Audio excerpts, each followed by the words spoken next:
তার যদি একটা সম্পদ অর্জন হয় তাহলে আমার জন্য কয়টা হয়? দুইটা হয়। তাহলে হিংসার আগুনে জ্বলতেছে না, তার সেও যেন আমার মতো হিংসার আগুনে চলে, সেই প্রস্তাবটা খিজির আলাইহিস সালামের কাছে দিয়ে দিচ্ছে। কারণ আমারটা দেখলে তার তো হিংসা আসবে। হযরত খিজির আলাইহিস সালাম তিনি বলতেছেন, হে আল্লাহর বান্দা, তোমার যা আছে তুমি এটা নিয়ে সন্তুষ্ট থাকো, আল্লাহ তাআলার দরবারে শুকরিয়া আদায় করো। সুবহানাল্লাহ।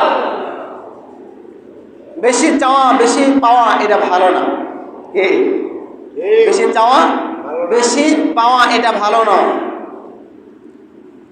হযরত খিজির আলাইহিস সালাম আল্লাহর বান্দার নসিহত করলেন। আল্লাহর বান্দা নসিহত শোনার পর বলতেছে, হুজুর আপনাকে যেই জন্য বলছি, যেই জন্য দোয়া করতে বলছি, হুজুর আপনি আমার জন্য এতটুকু দোয়া করেন, আর বেশি কথা শুনতে চাই না, বলতে চাই না। খিজির আলাইহিস সালাম আল্লাহ তাআলার দরবারে ফরিয়াদ করছেন, আল্লাহ, আপনার বান্দা যেমন চাইছি আল্লাহ তোমার পক্ষ থেকে তুমি তারা দিয়ে দাও।